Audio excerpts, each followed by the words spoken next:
지구상의 최초의 생명체가 나타난 건 35억 년 전. 하나의 세포만 가진 미생물로부터 생명의 역사는 시작되었다.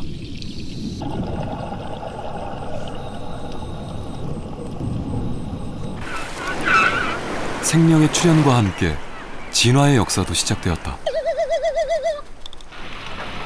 생존 경쟁에서 살아남아 종족을 유지하기 위한 몸부림. 경쟁에서 진 자는 도태되었고 환경에 적응한 자만이 살아남았다.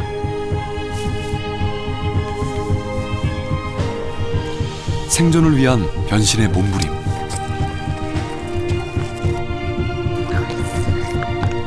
오늘도 동물들은 진화하고 있다.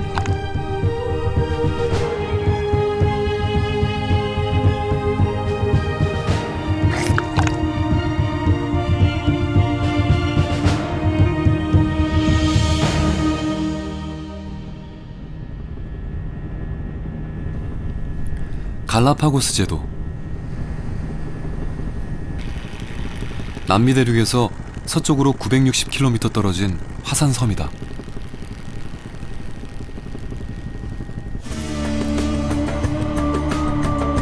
적도선이 지나는 갈라파고스 제도는 13개의 섬으로 이루어져 있다.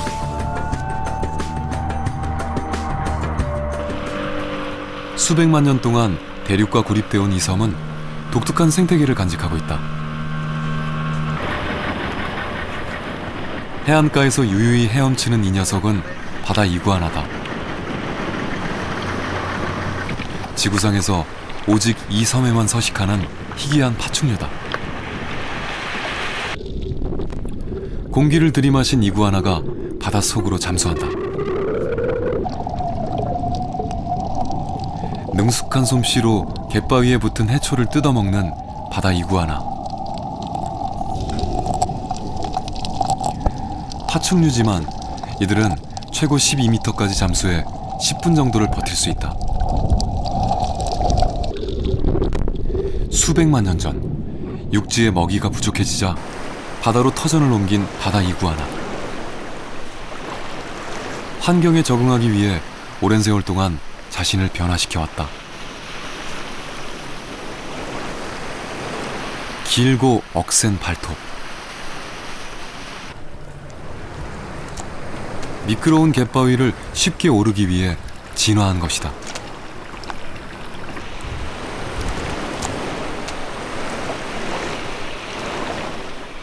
육지에서 생활할 때 기다랗던 주둥이는 훨씬 짧아졌다.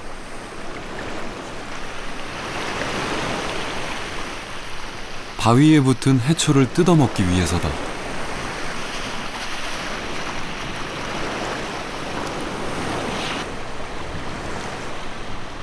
식사를 마친 녀석들이 일광욕을 즐기고 있다.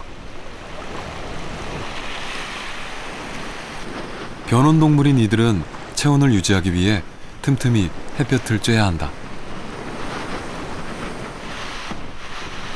바다를 삶의 터전으로 개척한 최초의 파충류인 바다 이구아나. 생존을 위해 성공적으로 진화한 동물이다.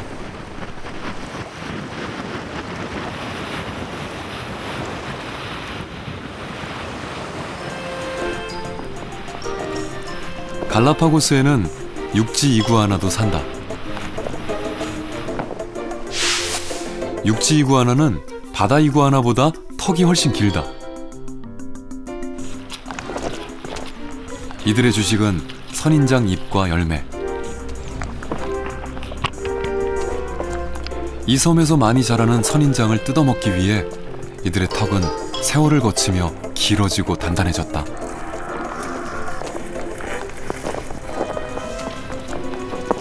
환경에 적응해 살아남기 위해 터득한 생존 전략인 것이다.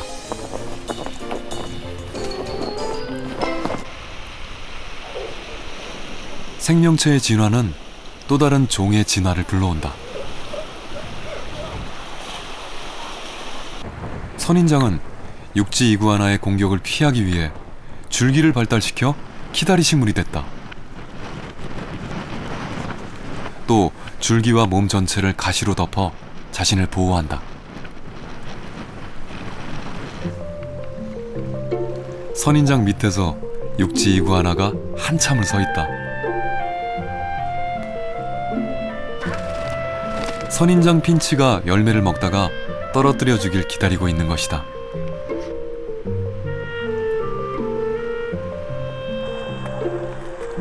육지 이구아나는 길게는 6개월 동안 아무것도 먹지 않고 버틸 수 있다. 먹이가 부족한 이 섬에서 적응하기 위해 나름대로 진화한 것이다.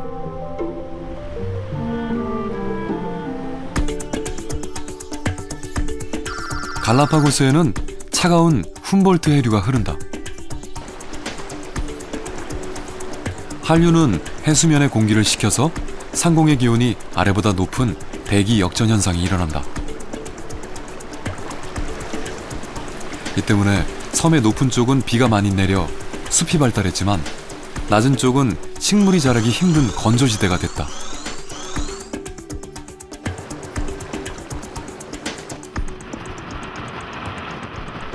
수풀이 우거진 섬의 고지대.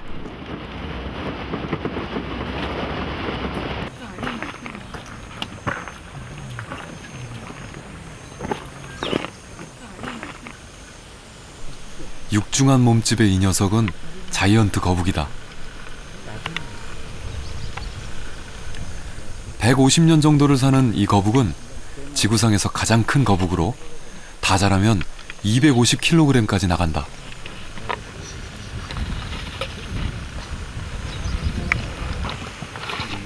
둥근 도명으로 생긴 이 거북은 한 번에 10리터 정도의 물을 마신다. 메마른 건기에 대비하기 위해서다.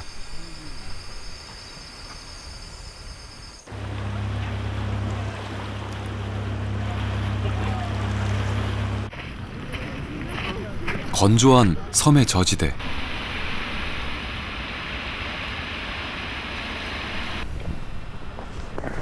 여기에는 안장형 자이언트 거북이 살고 있다.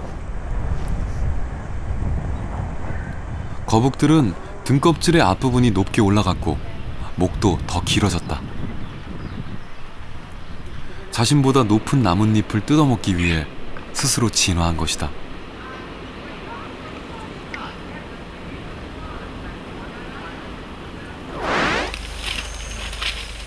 수풀이 우거진 곳에 서식하는 또 다른 거북. 안장형 거북보다 목이 짧다. 바닥에 먹이가 많아 굳이 목을 길게 뺄 필요가 없기 때문이다.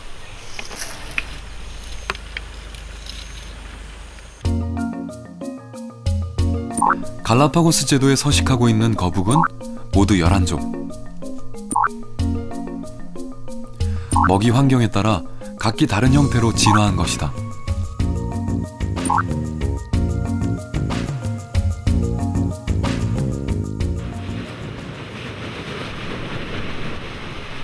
동물들은 저마다 살아가는 환경에 따라 스스로를 변화시킨다.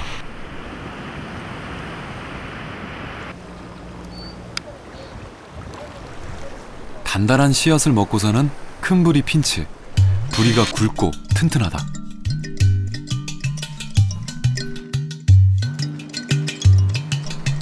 나무 열매를 먹는 나무 핀치는 큰 부리 핀치보다 가는 부리를 가졌다.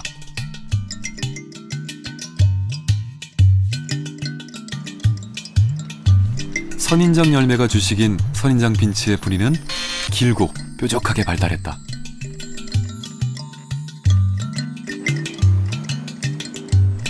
주로 땅 위에서 생활하는 작은 부리 핀치와 중간 부리 핀치도 먹이 환경에 맞는 부리를 가지고 있다.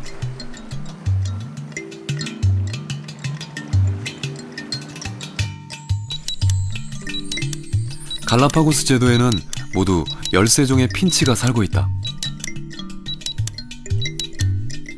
환경에 적응한 종만이 살아남는다는 다윈의 진화론은 핀치를 통해서도 증명되고 있다.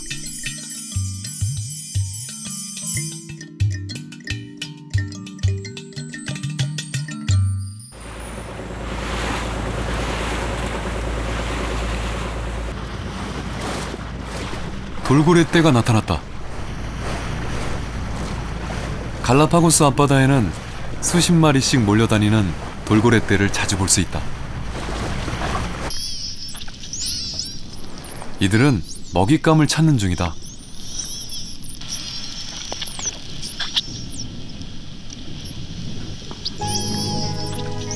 물고기 떼를 발견했다. 돌고래들은 고깃대를 둘러싸며 한쪽으로 몰아간다.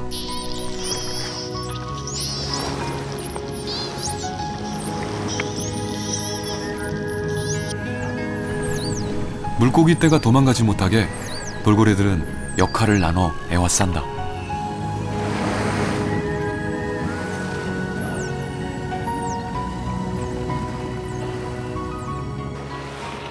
갑자기 부비떼가 나타났다. 부비들은 수직으로 낙하해서 물고기를 낚아챈다. 돌고래가 차려놓은 밥상에 끼어든 것이다. 바다 사자도 나타났다. 돌고래들도 사냥을 시작한다. 갈라파고스 앞바다는 생존 경쟁의 장이다.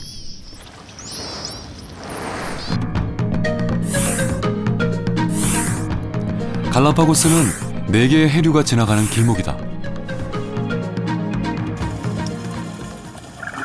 해류가 만나는 지역은 물고기가 좋아하는 영양염류와 플랑크톤이 풍부하다. 그래서 이곳에는 다양한 어류가 살고 있다.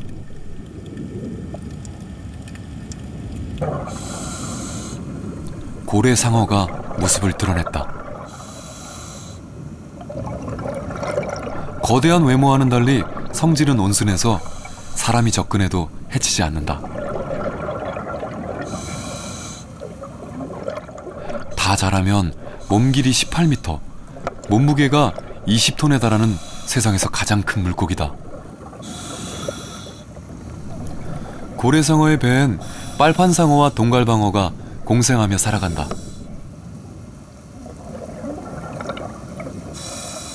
이들은 고래상어가 먹다 버린 찌꺼기를 얻어먹거나 몸에 붙은 기생충을 잡아먹는다.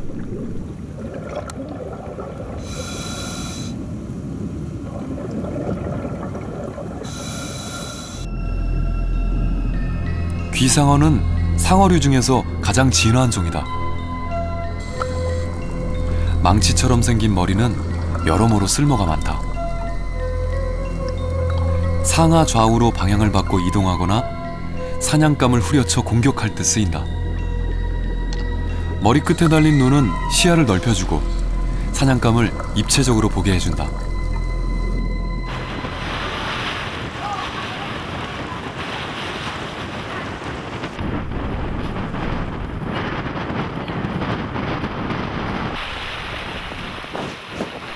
새끼 거북이 알에서 부화했다. 녀석은 혼자 힘으로 삶의 터전인 바다로 가야 한다. 하지만 위험이 도사리고 있다. 군함새다.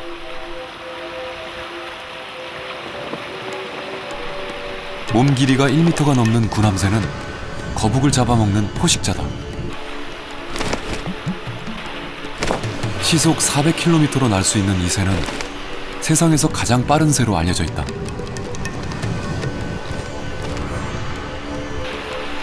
군함새는 재빠르게 새끼 거북을 낚아챈다.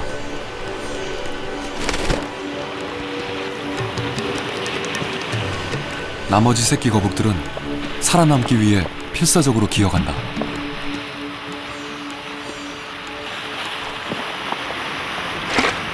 드디어 무사히 해안가에 도착했다.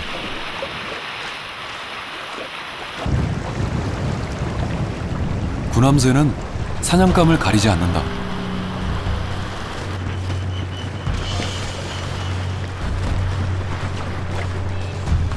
갈매기의 입에 든 먹잇감을 노리고 군함새는 계속해서 갈매기를 공격한다.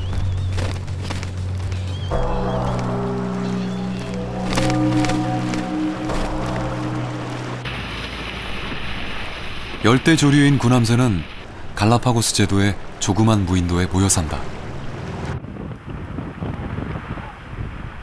화산 활동으로 만들어진 분화구가 이들의 보금자리.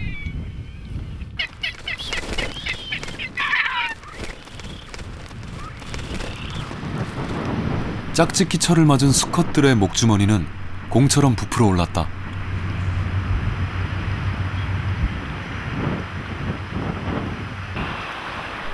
암컷을 유혹하기 위해서다.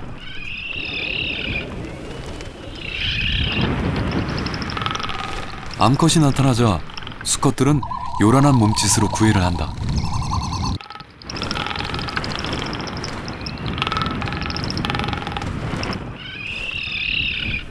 암컷은 공중에서 선회하며 마음에 드는 수컷을 고른다.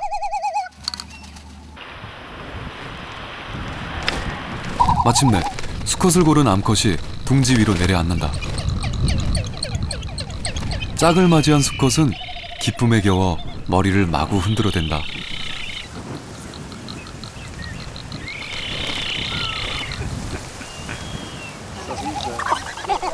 암컷도 부리를 마주치며 애정을 표현한다.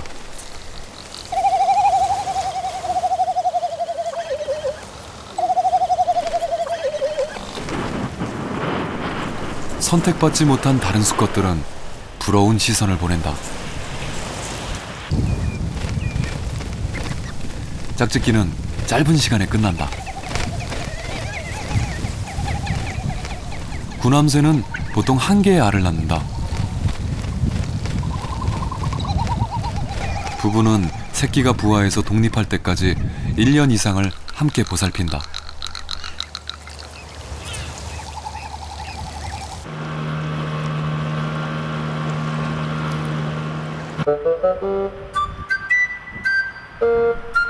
파란발 부비도 구애가 한창이다. 파란발은 자신을 돋보이게 하려고 오랜 세월을 거쳐 진화한 것이다. 수컷은 암컷의 마음을 사로잡기 위해 파란발로 계속 구애야 한다.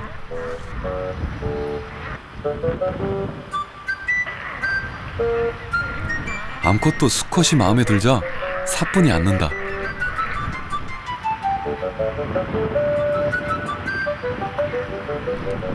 짝짓기를 통해 이들은 마침내 한 쌍의 부부로 살아가게 된다.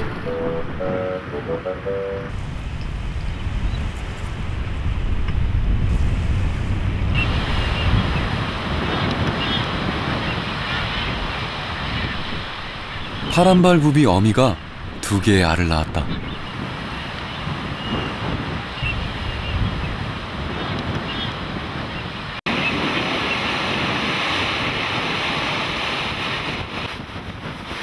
며칠 후 새끼들이 알을 깨고 나왔다. 덩치 큰 새끼가 작은 새끼를 일부러 괴롭힌다. 먹이를 혼자 독차지하려는 것이다.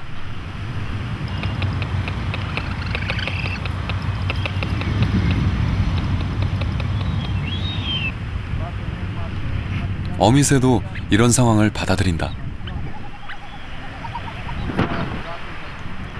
덩치 큰 새끼에게 주로 먹이를 먹이고 정을 쏟는다.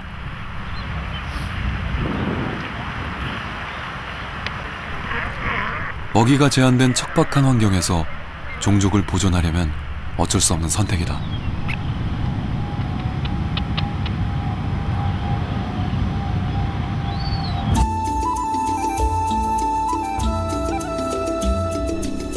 아프리카 대륙 동남쪽에 위치한 외딴 섬 마다가스카르.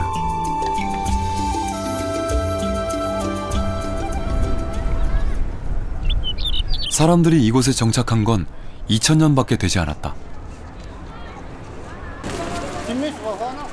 수백만 년 동안 대륙으로부터 고립된 이 섬은 희귀동물들의 낙원이다.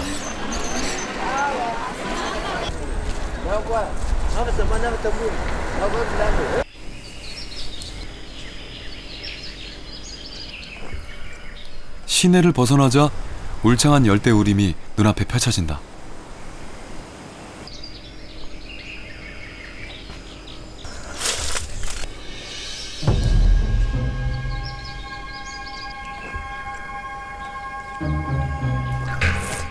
숲의 고요한 정적을 깨는 움직임이 포착됐다.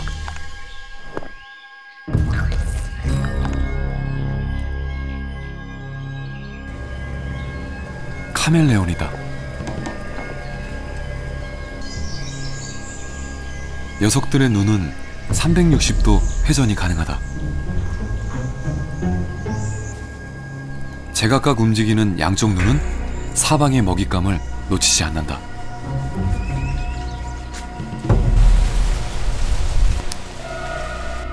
곤충을 발견한 카멜레온이 조심스럽게 접근한다.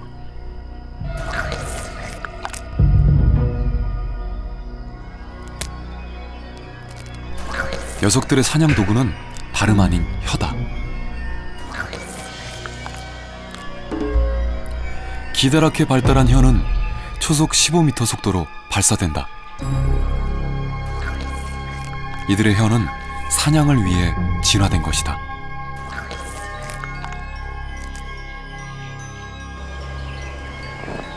마다가스카르는 카멜레온의 천국이다.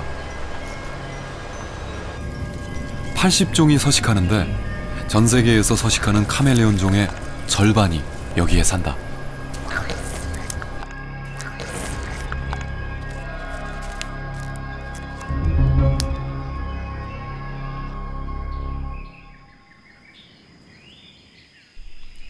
개발의 손길이 닿지 않은 천혜의 열대우림.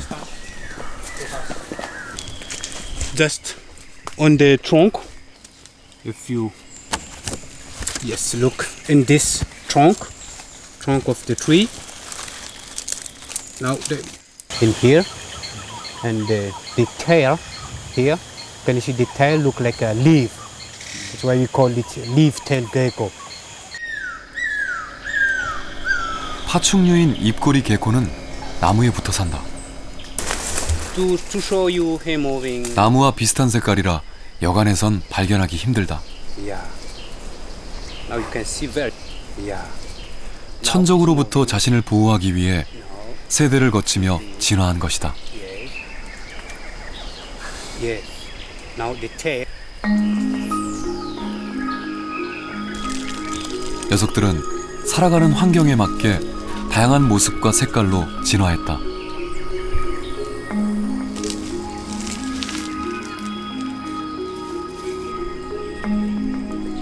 바나나 줄기에서 살아가는 또 다른 입꼬리 개코. 녀석의 꼬리는 낙엽과 비슷하게 생겼다.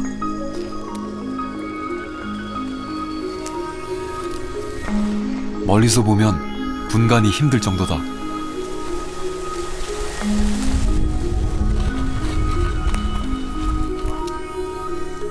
야행성인 입꼬리 개코는 나방을 비롯한 작은 곤충류를 잡아먹고 산다. 낮에는 천적의 눈을 피해 나무에 붙어 휴식을 취한다.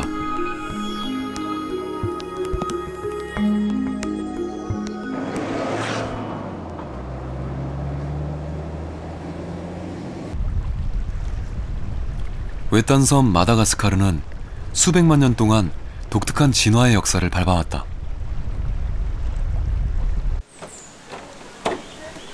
지난 2010년 마다가스카르 앞바다에서 희귀한 물고기 한 마리가 잡혔다.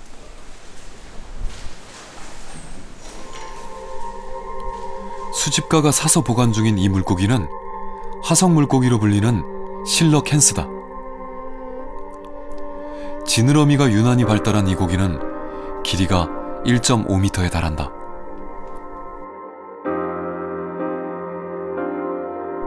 화석을 통해서만 존재가 확인됐던 실러캔스. 실러캔스는 육상 생활에 적응한 최초의 어류로 알려져 있다. 육상에서 다리 역할을 하는 긴 지느러미와 패처럼 사용할 수 있는 부레를 갖고 있다. 고생대부터 살기 시작한 이 원시 어류. 물고기가 육상으로 올라와 양서류가 되는 진화 과정을 잘 보여준다.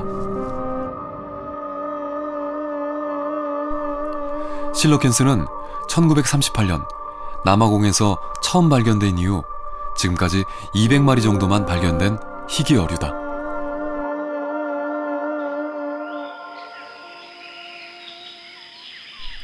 마다가스카르의 울창한 열대우림. 희귀 식물의 천국이다. 제작진은 섬 고유종인 해성난초를 어렵게 찾아냈다. 해성난초는 유난히 긴 꿀샘을 가지고 있다.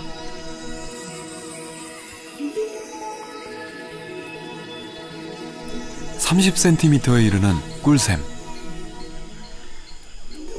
꿀샘은 꿀이 담겨 있는 관이다.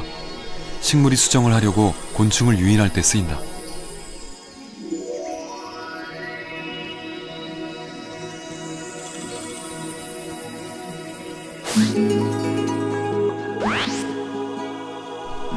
(1862년) 한 선교사가 해성난초를 영국에 있는 과학자 찰스 다윈에게 보냈다.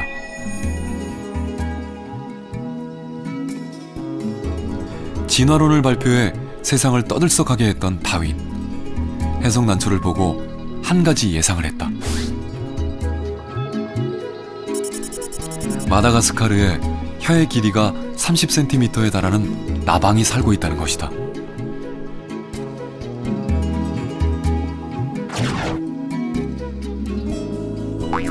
(40년이) 지난 1903년 30cm의 혀를 가진 큰 나방이 실제로 발견됐다.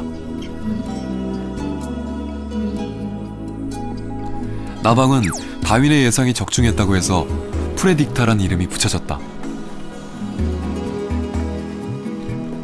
프레딕타는 동물과 식물이 서로 공생하며 진화한다는 사실을 잘 보여준다.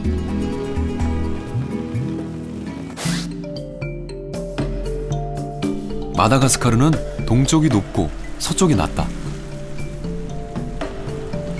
이런 지형적인 영향으로 동쪽은 비가 많이 내려 열대우림이 발달했다. 반면에 강수량이 적은 서쪽은 건조지대다.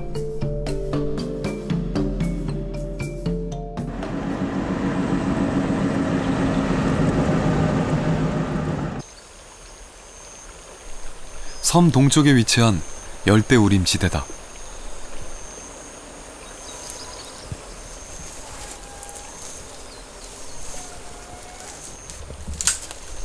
밀림 속을 자유롭게 뛰어다니는 이 녀석.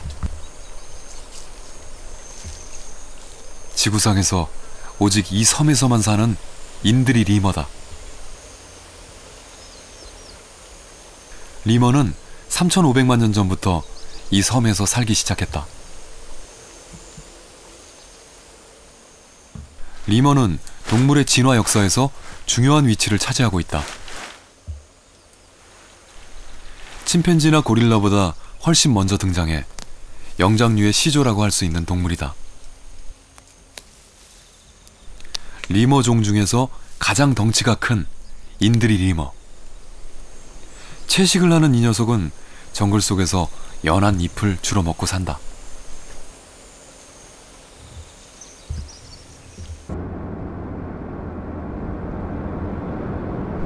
섬 서쪽의 건조지대.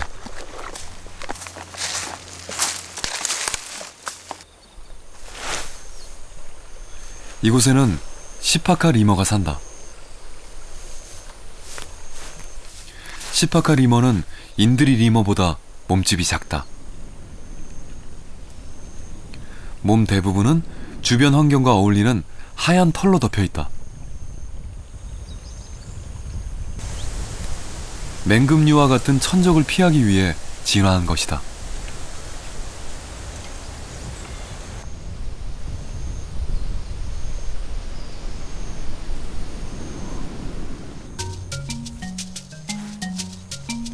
네 발을 가진 시파카 리머. 지상에서 이동할 때는 두 발로 뛴다.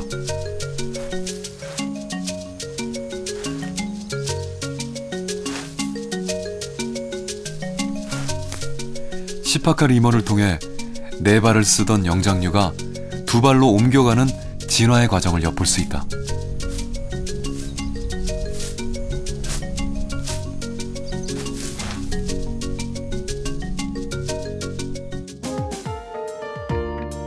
마다가스카르에는 30여 종의 리머가 살고 있다. 서식 환경과 먹이 조건에 따라 다양한 모습으로 진화한 것이다.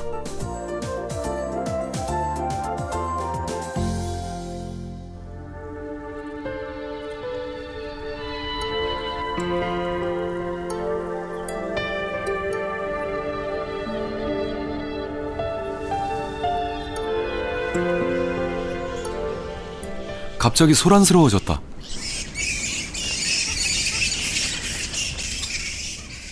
과일 박쥐 때다. 나는 여우라는 별명을 가진 과일 박쥐. 날개를 펴면 1m가 넘는다. 야행성인 녀석들은 낮에는 나무 위에서 주로 쉰다. 봄은 과일 박쥐들에겐 짝짓기철이다. 먹이가 풍부한 여름에 새끼를 낳아 키우기 위해서다. 짝짓기는 수컷의 집요한 구애로 시작된다.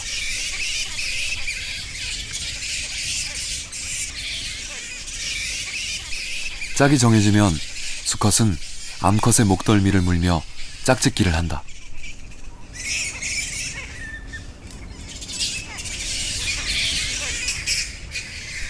숲은 새 생명을 준비하는 박쥐들의 소리로 가득하다.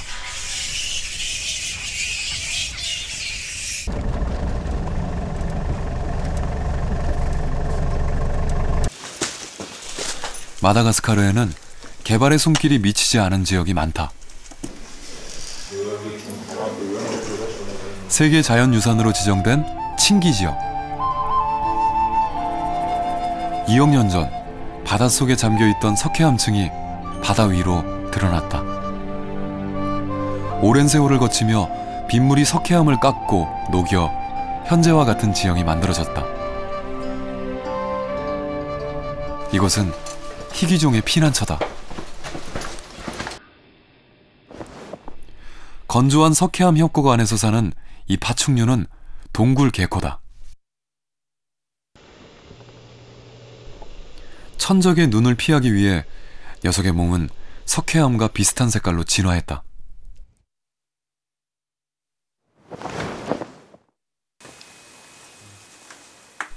생명은 곳곳에 털을 잡았다.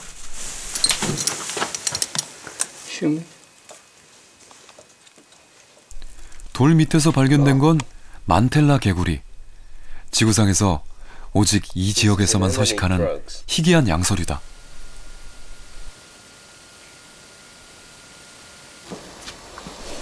건조한 기후에서 살아남기 위해 촉촉한 습기가 있는 돌 밑에서 사는 것이다. 환경에 적응한 종만 살아남는 것이 자연의 섭리다.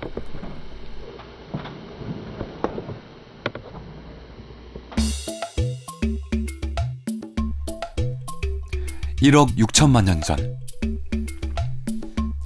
지구 남반구에 있던 거대한 원시 대륙이 갈라지기 시작했다. 떨어져 나온 거대한 땅덩이들은 현재의 아메리카, 남극, 아프리카, 그리고 호주 대륙이 됐다.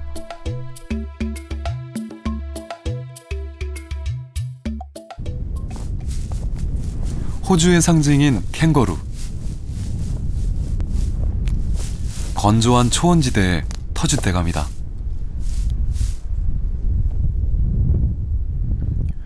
캥거루는 건조 지역에서 살아남기 위해 임신 기간을 줄이며 진화해왔다.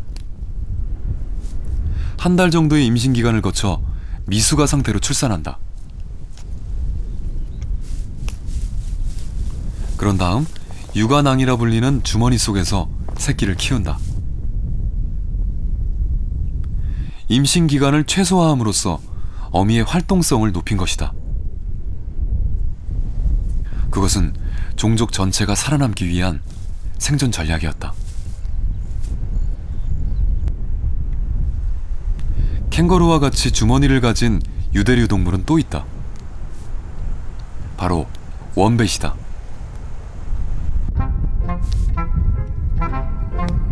원뱃의 육아 주머니 위치는 다른 유대류와 다르다. 육아 주머니가 뒤쪽으로 열려 있는 것이다.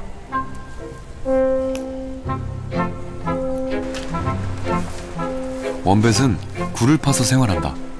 육아 주머니가 앞쪽으로 열려 있다면 주머니 속의 새끼가 생활하기 힘들 것이다.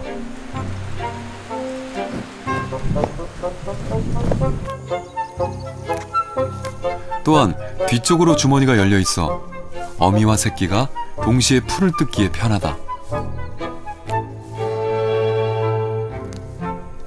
건조 지역의 한정된 먹이 환경에서 살아남기 위해 원뱃이 선택한 진화 방법이다.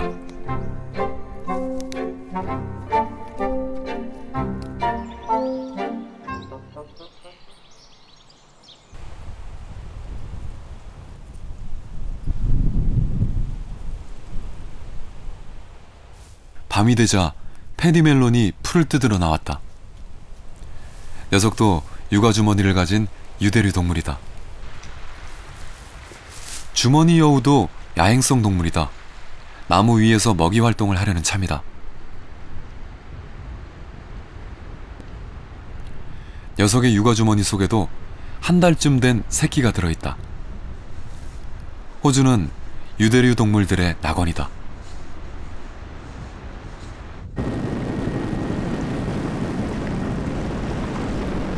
그레이트 베리어 리프라 불리는 호주 북동부 해안.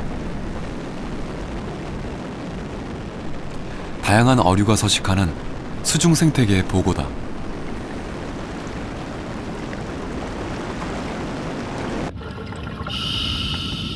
등에 카펫 모양의 줄무늬가 있는 그레이 카펫 상어.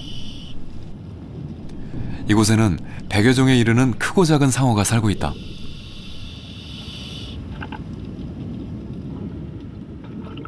바다의 작은 용인 해룡.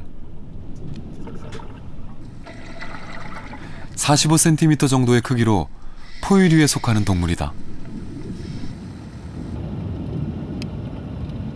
갑오징어는 주변 환경에 따라 몸의 색깔을 시시각각 바꾸는 변신의 귀재다.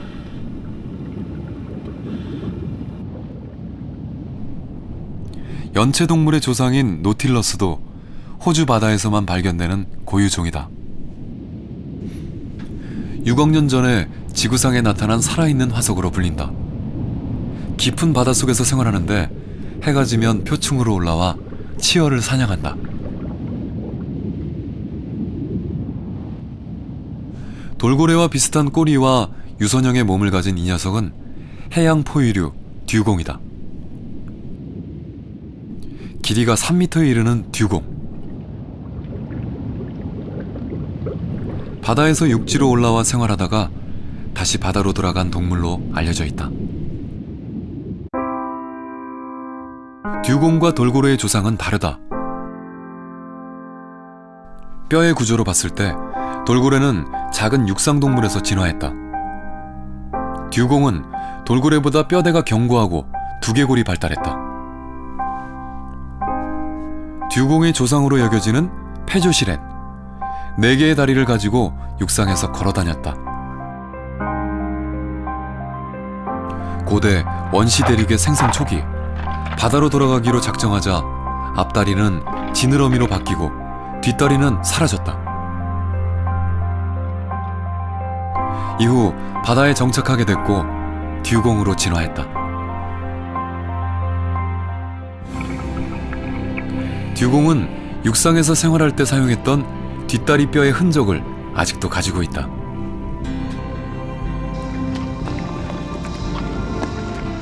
덩치는 크지만 듀공은 초식동물이다.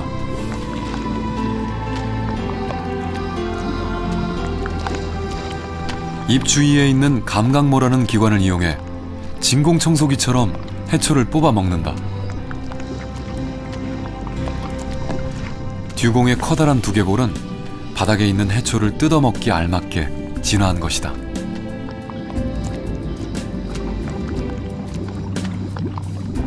전 세계적인 희귀동물인 듀공. 진화의 신비를 간직한 원시 생명체다.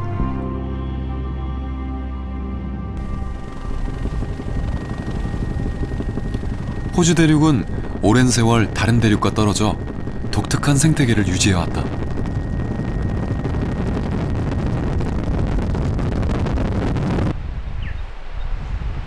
호주 남부 타즈메니아 지방. 산이 많은 이곳은 건조한 북부지방과는 다른 생태계를 간직하고 있다. 강물을 가르며 헤엄치는 이 녀석은 오리너구리다.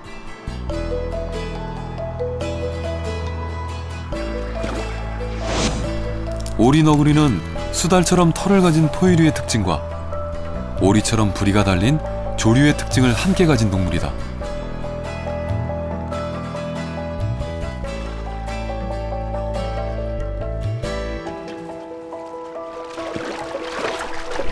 오리너구리는 강이나 연못의 가장자리에서 먹이 활동을 한다. 녀석은 오리처럼 물갈퀴를 가지고 있어 깊이 잠수할 수 있다. 물속에서 생활하기 좋게 진화한 것이다.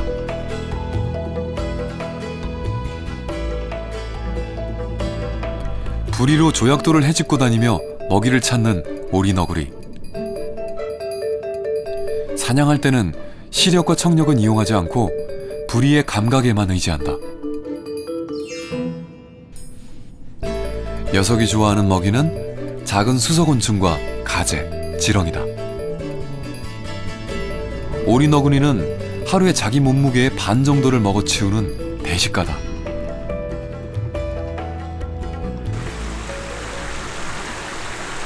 오리너구리의 잠수 시간은 보통 2~3분 정도다. 부리에 나 있는 숨구멍으로 호흡을 한다. 육상에서는 파충류인 도마뱀처럼 기어다닌다.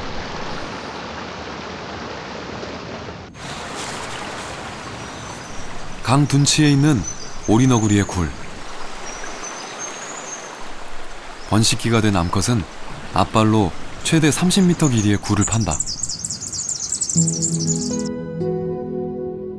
모형 굴의 모습이다. 늑대와 같은 천적을 피해 오리너구리는 굴 속에 여러 갈래의 길을 만든다. 오리너구리는 포유류에 속하지만 1년에 2개 정도의 알을 낳는다.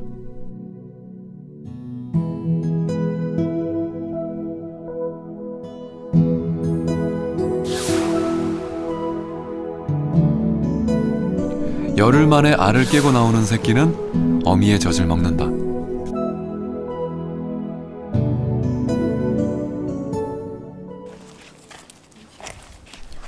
호주에서만 사는 바늘두더지. 개미핥기의 주둥이와 고슴도치의 몸통을 합쳐놓은 듯한 단공류 동물이다. 단공류란 생식과 배설이 한 기관에서 이루어지는 원시 포유류 동물을 말한다.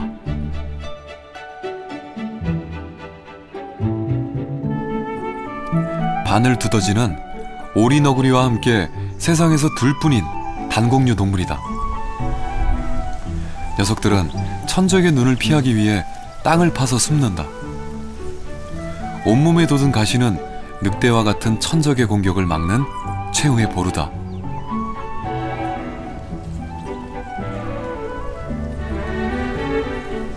바늘두더지는 기다란 주둥이를 가지고 있고 이빨은 없다.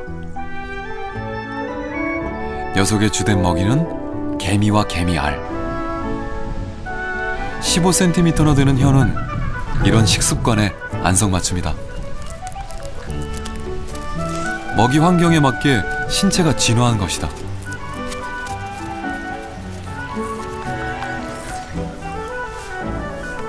바늘두더지는 1억 6천만 년 전 오리너구리와 같은 조상에서 갈라져 나온 것으로 여겨진다. 원시 포유류의 신비를 간직한 채 호주 대륙에서 살아남았다.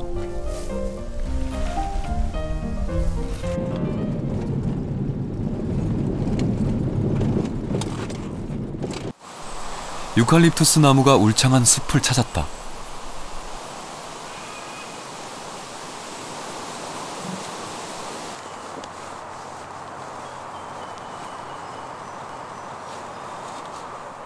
타조처럼 생긴 이 새는 호주 고유종인 에뮤다. 에뮤는 몸 길이가 1.8m, 몸무게가 40kg에 이르는 큰 새다.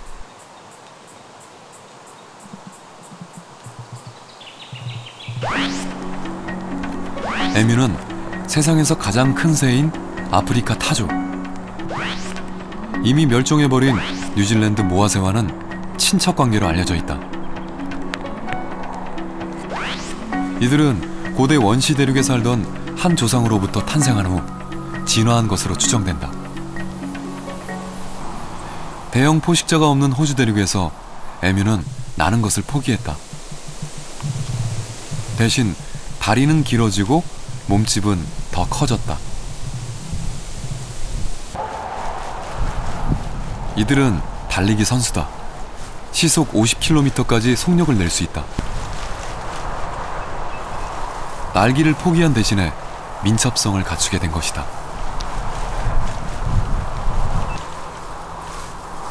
날개는 있지만 날 수 없는 새 에뮤. 호주 대륙에서 대를 이어 살아가기 위해 앞으로도 계속 진화할 것이다.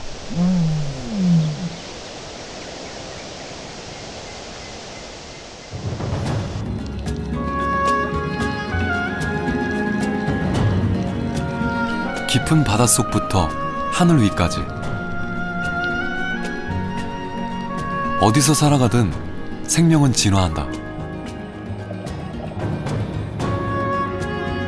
환경에 적응해 살아남기 위한 동물의 진화. 생존을 위해 꼭 필요한 것이다.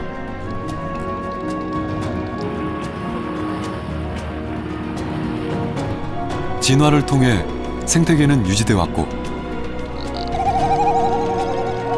지구는 생명이 살아 숨쉬는 행성이 될 수 있었다.